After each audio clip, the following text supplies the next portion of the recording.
Frères et sœurs bien-aimés, c'est merveilleux, c'est la Pentecôte. Le défenseur est là. Défenseur, c'est le nom que Jésus donne à l'Esprit Saint maintenant. Le défenseur. Or, la défense, c'est un combat. Nous n'avons pas, en France, un ministère de la guerre. Nous avions jusqu'à peu un ministère de la défense, changé depuis peu en ministère des armées. Mais vous voyez, il n'y a pas de ministère de la guerre. Ce qu'on fait, c'est se défendre. Oui, la défense est un combat. Et le défenseur que Jésus envoie aujourd'hui à son Église est un battant.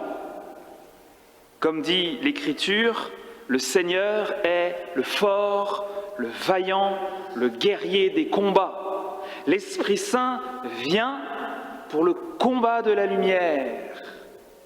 Il vient faire œuvre de vérité pour que le bien l'emporte tout à fait. Il vient, l'Esprit Saint, pour que Jésus soit aimé partout sur la terre, pour que notre Sauveur soit reçu. Il vient pour achever la défaite de Satan, l'adversaire qui ne l'a pas volé. Pour que le péché soit détruit, l'Esprit Saint vient pour que l'amour triomphe et pour que partout, en tous, le mal soit vaincu. Quel puissant, quel beau guerrier nous avons là, n'est-ce pas? Son nom est le Seigneur, l'Esprit Saint. Il est le roi sur toute la terre et c'est le guerrier des combats. Quel guerrier et quel ami ce défenseur, pour nous qui sommes si fragiles, car c'est bien vrai, n'est-ce pas, que nous sommes fragiles. La présence de Jésus rencontre en tout un chacun résistance et opposition. Hélas, c'est comme ça, c'est ça, le péché.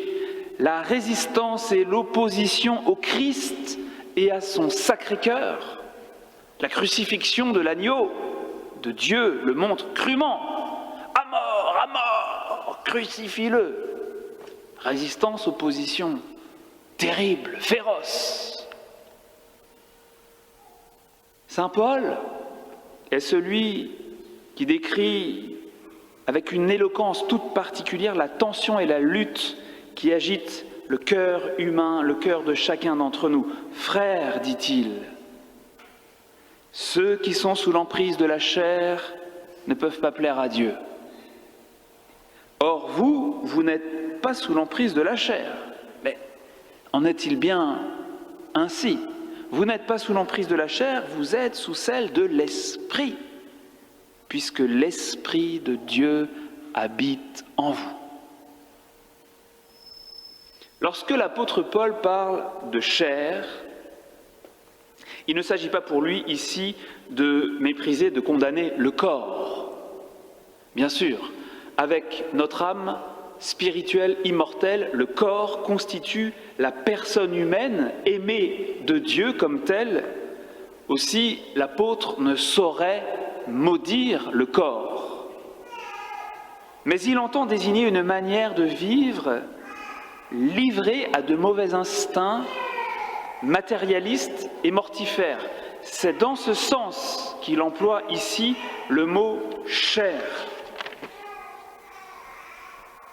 Si vous vivez selon la chair, vous allez mourir. Mais si par l'Esprit vous tuez les agissements de l'homme pécheur, vous vivrez.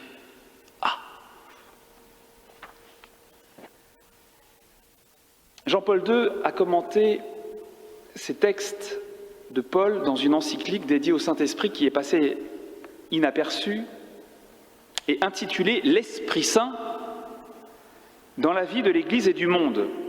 Vous pouvez aussi la trouver avec son titre latin « Dominum et vivificantem », c'est-à-dire « Seigneur et donateur de vie, comme nous le disons dans le Credo. Et je vous propose de parcourir quelques-uns des passages de ce texte très impressionnant qui a quelque chose du coup de tonnerre dans un ciel bleu d'été, qui a quelque chose du violent coup de vent dans une pièce fermée.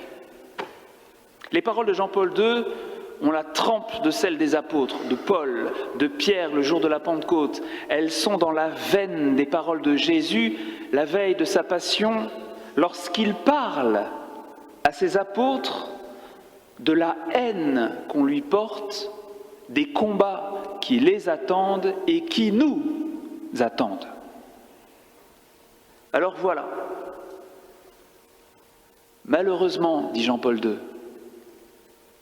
la résistance à l'Esprit Saint que saint Paul souligne dans sa dimension intérieure comme une tension, une lutte, une rébellion survenant dans le cœur humain, trouve aux diverses époques de l'histoire, et spécialement à l'époque moderne, une dimension extérieure, concrétisée dans le contenu de la culture et de la civilisation, par les systèmes philosophiques, les idéologies, les programmes d'action et de formation des comportements humains. Elle trouve son expression la plus importante dans le matérialisme. Le matérialisme exclut radicalement la présence et l'action de Dieu qui est esprit, pour la raison fondamentale que le matérialisme n'accepte pas son existence. Un matérialisme véritable, au sens propre du terme, a un caractère athée. Avec cette vision tristement matérialiste de l'existence décrite par Jean-Paul II, la religion, dit le pape, ne peut se comprendre que comme une sorte d'illusion idéaliste à combattre pour l'éliminer de la société et du cœur même de l'homme. Là où on est convaincu que tout n'est que matière, la spiritualité se trouve pourchassée. Et lorsqu'elle n'est pas carrément interdite, on la tourne alors en dérision.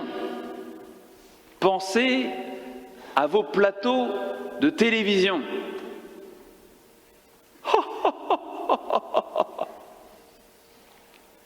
Comme le disait Chateaubriand dans Le génie du christianisme, depuis que le christianisme a paru sur la terre, il a constamment eu des ennemis pour l'attaquer, en particulier ces hommes en apparence frivoles qui détruisent tout en riant.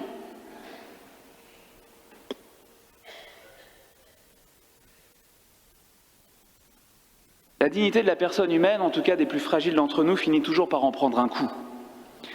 Si vous n'êtes que matière, vous ne valez guère plus qu'une grosse vache. On perd quand même. Une grosse vache, un cloporte, une limace. Au fond, vous ne valez pas grand-chose. Et tout devient permis. Et c'est bien ce qui se passe. Tandis que si j'admets la condition spirituelle de l'homme, je suis forcé de reconnaître joyeusement la souveraineté du Père des cieux, parce que l'esprit humain ne peut pas venir de la matière cosmique. Le plus ne peut pas sortir, du moins l'esprit ne peut pas surgir comme ça, par enchantement, de la matière. Seul Dieu qui est esprit peut engendrer, créer l'esprit humain si ardent en chacun d'entre nous.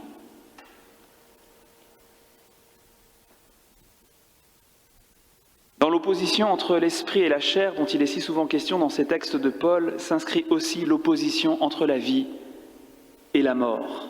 Et Jean-Paul II, qui aimait tellement la vie, écrit dans notre grand texte, à l'horizon de la civilisation contemporaine, spécialement là où elle s'est le plus développée du point de vue technique et scientifique, les signes et signaux de mort sont devenus particulièrement nombreux. Tous peuvent constater de plus en plus la situation grave de vastes régions de notre planète affectées par l'indigence et la faim porteuse de mort. Il ne s'agit pas seulement de problèmes économiques, mais aussi et avant tout de problèmes éthiques, c'est-à-dire que c'est un choix qui est fait de laisser crever la moitié, les 3/4 de la planète. Un choix éthique. Cependant, à l'horizon de notre époque s'accumulent des signes de mort encore plus sombres.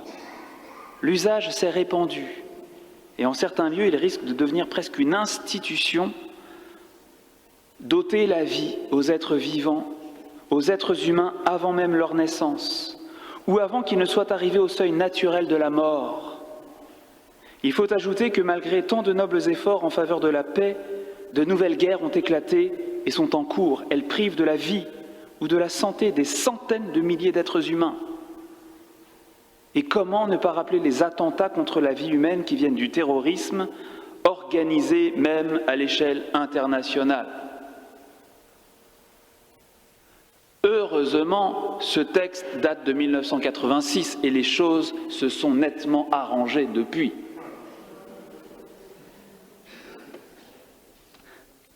Hélas, ce n'est là qu'une esquisse partielle et incomplète du tableau de mort qu'on est en train de composer à notre époque.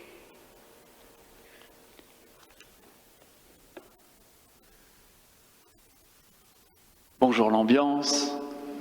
Frères et sœurs bien-aimés, le défenseur arrive. Le défenseur est là.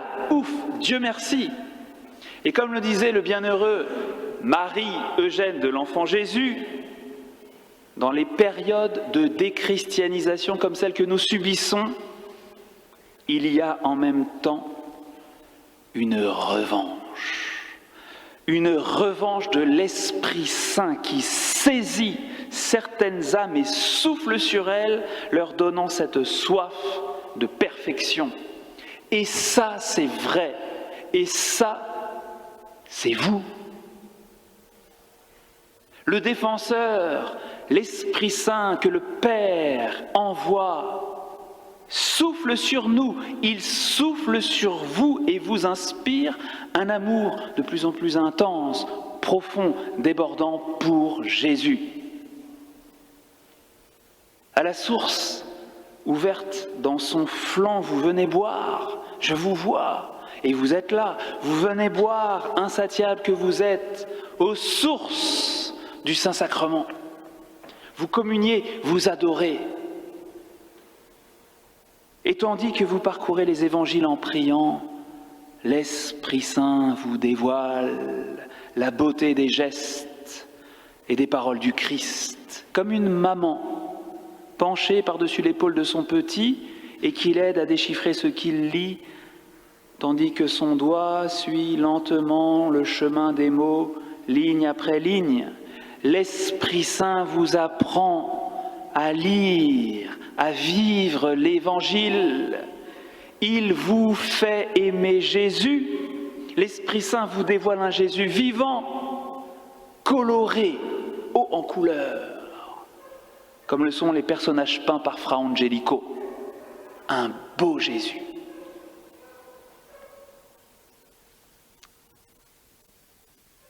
L'Esprit Saint prend la défense de Jésus. Aujourd'hui, c'est Pentecôte. L'Esprit Saint entre avec fracas dans l'Église pour que la beauté et la bonté de Jésus ne tombent pas dans l'oubli. L'Esprit Saint, le défenseur, vous enseignera tout. Et il vous fera souvenir de tout ce que je vous ai dit.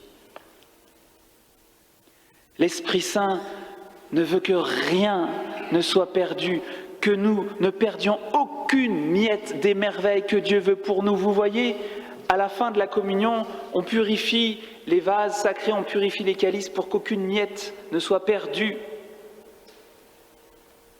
Eh bien, cela nous parle de ce que l'Esprit Saint veut faire en vous. Il ne veut pas qu'une miette du festin que Dieu veut vous servir à chacun soit perdue. Que vous ayez chacun toutes les merveilles de Dieu dans votre vie. Chacun. Il n'y a aucune différence entre nous. Prêtre, pas prêtre, consacré, baptisé, Dieu se donne tout entier. L'Esprit Saint est répandu dans nos cœurs. L'amour de Dieu est répandu dans nos cœurs aujourd'hui par le Saint-Esprit qui nous est donné gratuitement. L'Esprit Saint vient défendre Jésus dans nos cœurs. L'Esprit Saint vient défendre les hommes. Et il veut que nous participions à cette revanche. Il veut prendre sa revanche et que nous y participions tous. Élisa, avec toi, avec moi, dit l'Esprit Saint. Avec moi pour cette revanche qui sera le plus grand combat de toute l'histoire de l'humanité.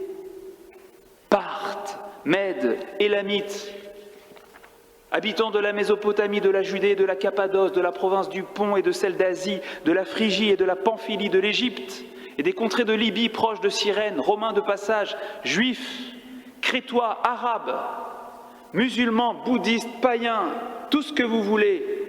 Tous doivent entendre les merveilles de Dieu, tous doivent découvrir le merveilleux Jésus, l'unique sauveur du monde. Alors, si quelqu'un veut aimer Jésus, dit l'Esprit Saint, qu'il m'appelle maintenant, car je viens. Je viens et j'apporte avec moi l'Évangile dans vos cœurs. Et nous irons ensemble. Ensemble, nous défendrons notre cher Jésus. Oh, on continuera encore à mener campagne contre l'agneau, mais l'agneau vaincra avec les siens, avec Élisa, avec ses témoins, ses choisis, ses fidèles. Amen.